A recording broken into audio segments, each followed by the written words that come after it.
Hello friends, and welcome to our video on midpoints and angle bisectors. So a midpoint is kind of what it sounds like. It's a point that divides or bisects a segment into two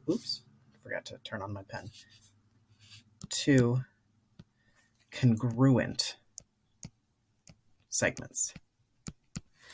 Now remember, congruent means that they have the same measure. So another way of thinking about this is a midpoint cuts the segment in half. A segment bisector is similar, but rather than just being a point, it is a point, segment, ray, line, or plane that intersects a segment at its midpoint. So the midpoint is literally just the middle point, and a segment bisector is anything that goes through the midpoint. So we've got some examples here. In this case, M is the midpoint of segment AB. So segment AM is congruent to segment MB. And those are the notations for that. That little squiggly equal sign means congruent. Again, what that means is that AM, the measure, equals the measure of MB. And the way we denote this is by these little notches. If the notches match, that means they're congruent. Now for this example, CD, the line in the middle here, is a segment bisector of the segment AB. So again, segment AM is congruent to segment MB, and they have the same measure, so we can put the little tallies. But in this case, instead of just having the midpoint, there is a line that goes through the midpoint. So there is a difference there. It gets kind of fiddly, but those are both things we'll need to know. Our first example, point M is the midpoint of segment VW. Find the length of segment VM. So if M is our midpoint, that means that VM equals MW. Now these should have little lines over top. That's my bad. These ones that I just wrote will not have the lines over top because I'm talking about the distance. The distance from V to M is the same as the distance from M to W because M is the midpoint. What that means then is we take the distance that we're given and we plug it in. So the distance VM is given to us as 4x minus 1, and the distance for MW is 3x plus 3. And then we solve this like we solve any other equation. Subtract 3x, add 1, all fun, x equals 4. And now just to double check ourselves, to make sure that we solved it correctly, even though obviously we did, we can plug in our answer and see if it does become the same thing in both. So 4x minus 1, 4 times 4 minus 1, 4 times 4 is 16, minus 1 is 15. 3 times 4 minus 1, oops, I missed, I was just looking at the one above it. 3 times 4 plus 3, rather. 3 times 4 is 12, plus 3 is also 15, so we know that we did it right. They should end up being the same thing because we are told that they are equivalent. Now, if we are not given a nice little picture like this, or we're just given points, we can calculate the midpoint formula. We can calculate the midpoint of a segment using what's called the midpoint formula. Now, remember that the midpoint is a point, so it needs x comma y. It needs some x coordinate, and it needs some y coordinate. So the formula looks a little strange because of this. So the midpoint formula, big parenthesis, and then we have x1 plus x2 divided by 2, comma, y1 plus y2 divided by 2, end parenthesis. So whatever we get here is going to be our x of our midpoint. Whatever we get here is going to be the y of our midpoint.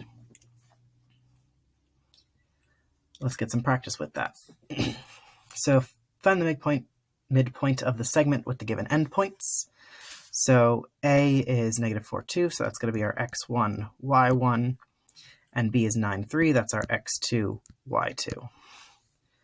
So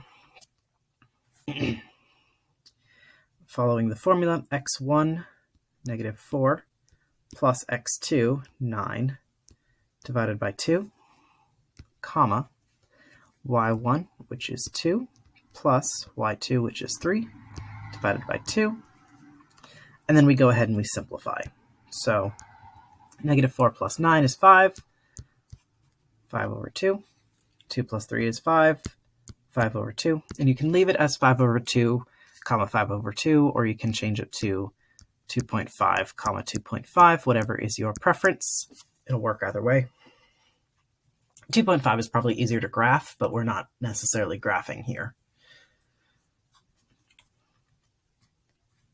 And then find the midpoint of the segment with the given endpoints. C is 5, 0. That's our x1, y1. And D is 3, -12, x2, y2. So again, big parenthesis. X1 is 5 plus x2 of 3, divided by 2. Y1 plus y2, divided by 2. 5 plus 3 is 8. 0 plus -12 is -12. Divide these by 2. We get the point 4, comma, -6. So like the other formulas we've looked at that seem kind of scary at first glance, once you get the hang of it, it goes pretty quickly. Now this one here is a bit of a tricky problem. So if you get a little bit lost, that's okay. Just stick with it, do your best to follow along.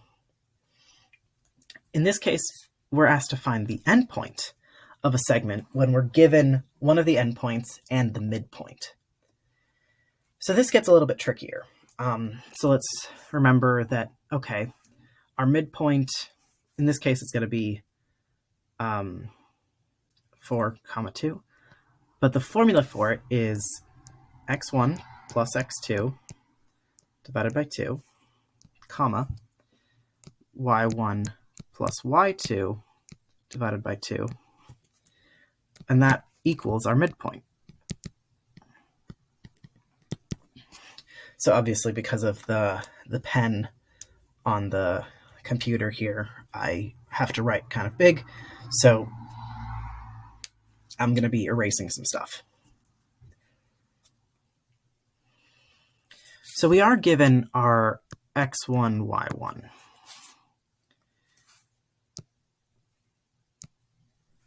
So I will replace those in the formula.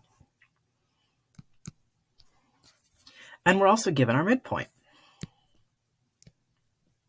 That almost worked. Which is 4, comma 2. Now, this doesn't look directly like an equation that we can solve. We have to kind of split it up. We want to take our x's and take our y's and find those missing values separately.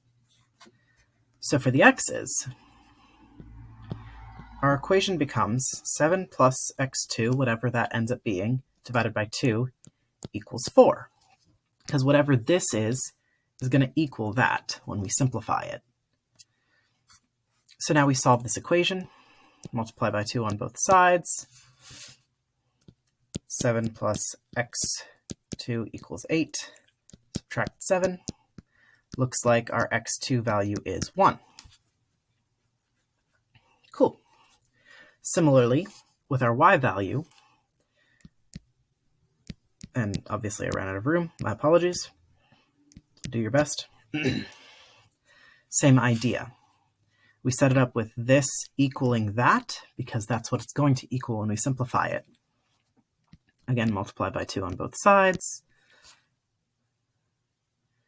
I'm going to erase over here so that I have a little bit more room to work with.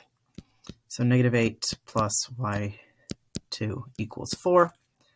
Add 8 to both sides, and y2 equals 12. So the point, what is it? 1 comma 12. I realize that I erased my x value, but I think I remember it being 1. So the point 1 comma 12 seems like that's going to be the other endpoint of this segment. And again, that one was tricky, definitely more complicated than the others, so don't worry too much if that didn't make a lot of sense. We'll get more practice with puzzling things out like that. All right, another definition for us. Angle bisectors. If ray AB is the bisector of angle CAD, then angle CAD is divided into two congruent angles. So, So a little picture for this. So CAD,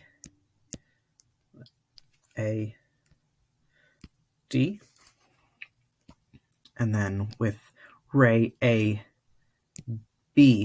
right about in the center there. Now my drawings aren't very good. You've already seen that. You'll see it more as we go through the year. So the way that we denote congruent angles is like this. So matching rings or loops or any other word you could use to describe those little things inside the angle. Matching rings show congruence.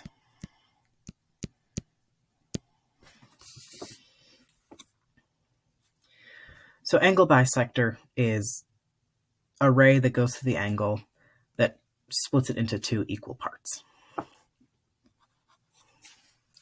Find the measure of angle HJK and the measure of angle KJL, given that ray JK bisects angle HJL, and the measure of angle HJL is 42 degrees. So the big one is HJL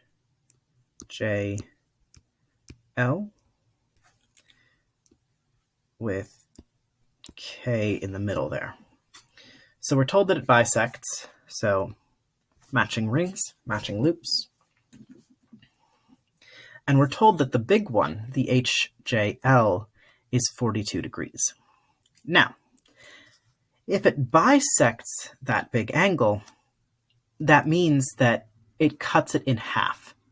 So the only math we actually have to do here is divide 42 by 2. And we get 21 degrees for each of these. Because they should be congruent, so they should be the same, which means it has to be whatever the big one is, split in half.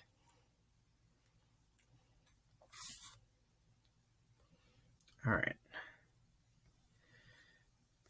In the diagram, ray RQ bisects angle PRS. The measures of the two congruent angles are x plus 40 degrees and 3x minus 20 degrees. Solve for x. So again, bisects means that it cuts it in half. So even if we weren't told that in the problem, we are told it in the picture because there's two matching loops. So what that means is that the measure of this first angle, PRQ, is equal to the measure of the angle QRS. And I apologize if those letters got a little cut off down there. That's QRS. So again, kind of like above with the midpoint, we now can replace the things that we are given for the names. So the measure of angle PRQ, we're told that that is x plus 40 And the measure of angle QRS, we're told that that is 3x minus 20. And now again, it's just solving an equation.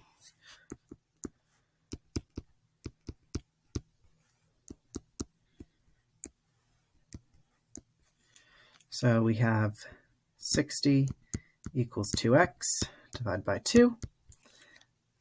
Looks like x equals 30, but I like to check my work. So let's just make sure. So PRQ is x plus 40. So 30 plus 40, that's 70. And QRS is 3x minus 20. So that's 90 minus 20, which is also 70. Okay, cool. So you did it right. Even if we're super confident that we solved an equation correctly because we know how to solve equations, it's still usually better to just check our work just to be super safe. Our last one here, ray BD bisects angle ABC. Now, it's not shown in the picture, so that means this is a situation where we definitely have to read what we're given, the problem, because we don't have little loops in the picture. But if it helps you, you can draw your own little loops. And again, we want to find the value of x. So just as above, the measure of angle ABD is equal to the measure of angle DBC. And we replace